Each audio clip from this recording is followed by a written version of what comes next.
크리스마스 이브에 인사를 드려보고 있는 크립토 마토입니다. 자, 지금까지 눈에 띄는 상승이 없다라는 것, 이 크리스마스 랠리를 더 이상 기대하기 힘들다는 것이 아닐까라는 생각이 드는데요. 미국 증시 오늘 혼조세를 보이고 있는 가운데 달러 인덱스 지수 역시 큰 변동사항은 없으며 비트코인도 고만고만합니다. 16,854달러에서 거래가 진행이 되고 있는 상황. 자, 그러나 크리스마스 아직 시작되지 않았다. 크리스마스 전까지 한번 발동을 걸 수 있을 것인가? 시장 상황 계속해서 지켜보도록 하겠습니다.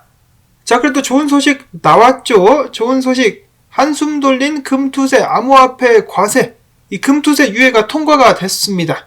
통과가 되면서 암호화폐에 관련된 세금은 이제 2년 후로 미뤄지게 됐다는 것이죠.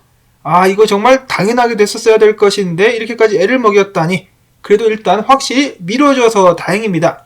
그런데 한국 주식 투자자분들께서는 약간 유의를 해주셔야 될 것이 주식 양도세는 10억 원으로 유지가 될 것으로 예측이 되면서 이 대주주 회피를 위해서 투자자들이 주식을 던지지 않을까, 개인 연말 매물 폭탄 우려가 증가하고 있다라고 합니다. 코스피보다 코스닥 충격이 더 클 수도 있다라고 하니까 참고를 해주실 수 있기를 바라고요.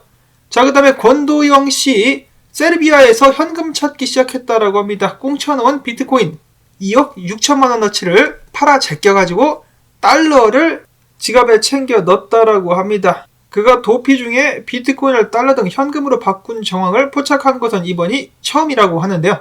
암호화폐 역사에 길이 남을 악당이 된 권도영 대표, 과연 언제까지 도망 다닐 수 있을까요? 한국 경찰 같은 경우는 이거 안 잡는 것 같죠. 세르비아로 체포력을 보내든가 해야 되는데 그런 기미는 전혀 보여지고 있지 않습니다. 또 신현성 대표 같은 경우도 그냥 놔주는 그런 분위기로 가고 있기 때문에 그러다가 흐지부지 되지 않을까. 자, 그 다음으로는 테슬라 주가 69% 폭락하게 되면서 돈나무 언니 64조 원 날린, 돈 날린 언니로 이름이 개명됐다라고 합니다. 64조 원, 어마어마한 돈인데요. 이 돈 날린 언니 같은 경우는 코인베이스 주식도 엄청나게 샀죠. 근데 계속해서 가격이 떨어지고 있습니다. 테슬라 가격 바닥은 어디가 될 것인가? 64달러 정도가 일단 채널 하단이기 때문에 떨어지는 것을 예측해 볼 수 있지 않겠느냐라는 유명 분석가 뉴냐 비즈니즈의 분석이 있었고요. 테슬라의 지금 모양새가 애플이랑 비슷하다. 그래가지고 애플도 테슬라처럼 미끄러지지 않겠느냐라는 예측 또한 나오고 있습니다. 미국 증시가 이렇게 무너져버리면 비트코인에게도 좋지 않은 영향을 끼칠 수밖에 없겠는데요. 연말에 좀 희망을 가질 수 있어야 내년을 힘차게 바라볼 수가 있을 것인데 연말부터 지금 후덜덜덜 떨리게 만들고 있습니다. 한편 암호화폐 투자자들 같은 경우 40%는 내년에도 암호화폐를 구입할 계획이다라고 최근 설문조사에서 답을 했다라고 합니다. 블록체인.com이 전세계 암호화폐 투자자 4만 명을 대상으로 실시한 설문조사 결과인데요. 40% 정도가 내년에도 암호화폐 구입을 계획하고 있다. 근데 이게 맞는 거죠. 암호화폐를 사려면 쌀 때 사야지. 왜 불장 때 사고 하락장 때는 안 사는 것인가? 이것이 정상입니다. 그래서 저도 내년에 가격이 더 떨어진다면 얼마든지 추가적으로 매매를 하려고, 근데 돈이 없네. 자, 돈이 생기면은 매매를 하려고 계획을 잡아보고 있습니다. 자, 특히 응답자들 중에 암호화폐 채택률이 가장 높은 곳으로 소문난 아프리카 같은 경우 나이지리아 응답자 중에 46%가, 가나 응답자 중에 60%가 내년에도 암호화폐를 구입할 계획이 있다라고 밝혔습니다. 진짜 부자는 하락장 때 만들어진다. 하락장 때 분할로다가 살살 주워 모아가지고 들고 있다가 상승장 고점 때 또 분할로다가 팔면 되는 것이죠. 암호화폐는 사라지지 않을 것이기 때문에 이 채택과 보급이 가속화되면서 가격이 다시 오르는 날이 올 것입니다. 특히 비트코인 반감기를 기다려봐야 되겠죠. 다음으로 러시아 하원 금융위원장이 이야기합니다. 내년 1월부터 해가지고 비트코인 및 암호화폐 국제무역 결제 합법화를 추진을 해버리겠다. 자, 이런 식으로 해가지고 석유도 그리고 천연가스도 비트코인으로 좀 러시아가 팔 수 있기를 바라보고, 이어서는 비트코인 분석으로 넘어가 보도록 하겠습니다. 자, 근데 분석도 지금 알 수 없는 미래이기 때문에 아찔아찔한데요. 일단 유명 분석가 켈리오 같은 경우는 조만간에 산타 랠리가 시작될 것이다 라고 이야기를 하고 있습니다. 산타가 지금 지각을 하고 있는데 그래도 산타 랠리가 시작될 것이다.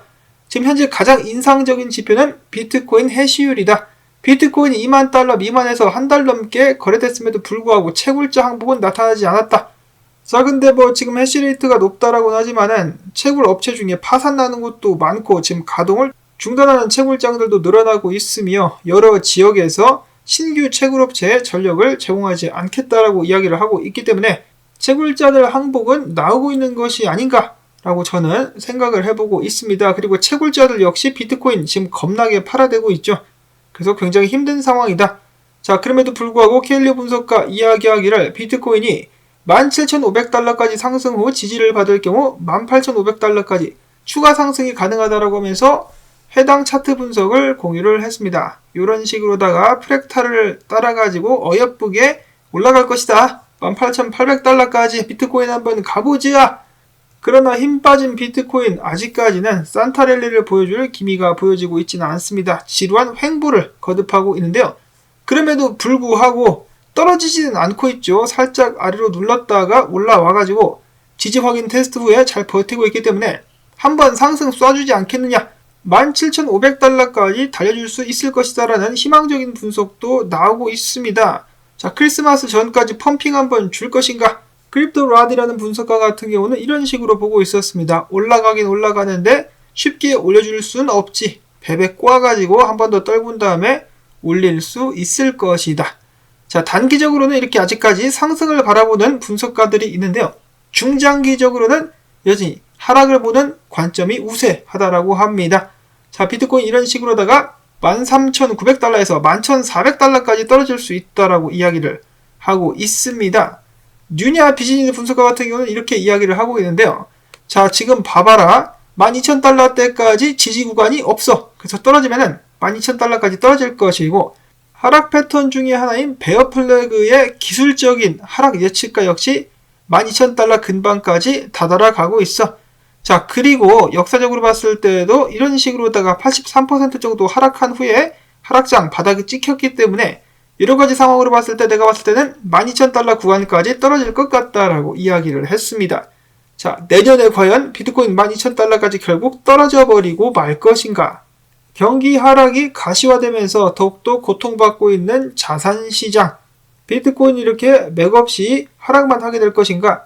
그런가 하면은 이렇게 희망 회로를 돌리는 사람 아직도 있습니다. 비트코인 역사적으로 봤을 때 거대한 하락형 쐐기가 나왔을 때마다 비트코인은 강력한 랠리를 펼친 바가 있었다. 2015년도에도 마찬가지로 큰 하락형 쐐기에서 상승했었던 비트코인, 2019년도에도 마찬가지 모습을 확인해 볼 수가 있었고 2022년도 지금도 하락형 쐐기를 탈출할랑 말랑 비트코인이 폼을 잡고 있다. 만약에 과거가 반복된다면 지금부터 한번 큰 상승은 나올 수 있지 않겠느냐. 모든 사람들이 하락을 보고 있는 사이 비트코인이 뒤통수를 때리면서 한번 힘을 낼 수 있지 않겠느냐. 내년에 정말 이래저래 엇갈리는 분석들이 많죠. 자산시장이 완전히 폭락하게 될 것이다. 혹은 연준이 비둘기적인 모습을 보여주면서 반등하게 될 것이다. 자, 과연 어떻게 될 것인가? 그리고 2022년도에 마찬가지로 변수들이 일어날 수 있기 때문에 그런 변수에 잘 대응할 수 있도록 유연하게 이 포지션을 잡고 있어야 될 것 같습니다. 이어서는 기타 소식들 몇 가지 보도록 하겠는데요. 바이낸스 측에서 다시 한번 강조하기를 고객 자산 100% 백업이 되어 있으며 바이낸스는 전혀 부채가 없다라고 주장을 했다라고 합니다.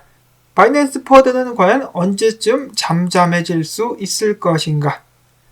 자, 그 다음에 반대로 가기로 유명한 짐 크레이머가 라이트코인 보유자를 또 바보라고 조롱했다라고 합니다. 그러면서 암호화폐는 바보들로 만들어진 돈의 창출이다. 미국 증권거래위원회는 이를 단속해야 된다. 나는 그들이 대청소해야 된다고 생각한다라고 이야기를 했습니다. 자, 그가 말하는 것은 반대가 맞죠. 그래서 라이트코인 보유자는 천재다. 암호화폐는 천재들로 만들어진 돈의 창출이다. SEC는 그들을 가만히 내버려둬야 된다. 라고 생각한다라고 그는 이야기를 한 것입니다. 개인적으로 저는 이해가 안 되는 게 어째서 이런 사람이 아직도 방송에 나오는 것인가? CNBC는 보면 볼수록 희한한 방송국이라는 생각이 듭니다.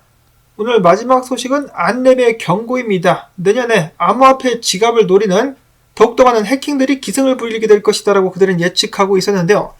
암호화폐 같은 경우는 해커들이 투자자들의 핸드폰과 지갑을 집요하게 노릴 수가 있기 때문에 조심해야 된다라고 경고를 하고 있습니다.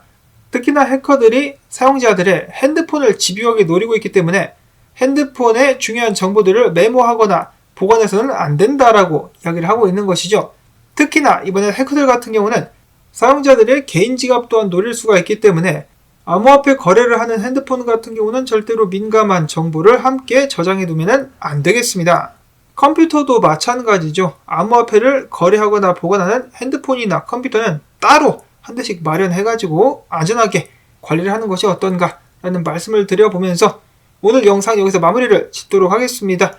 그리고 방송 공지사항인데요. 26일 같은 경우는 제가 영상을 늦게 올리거나 못 올리게 될 가능성이 있습니다. 참고를 해주실 수 있기를 바라며 크리스마스 이브 행복하게 잘 보내시기를 바랍니다. 도움되셨다면 과라 광조댓 광고 틀어주기, 좋아요, 댓글 남겨주기 여러분들께 꼭 부탁을 드리면서 저는 다음에 새로운 소식 가지고 인사를 드리도록 하겠습니다. 안녕히 계십시오.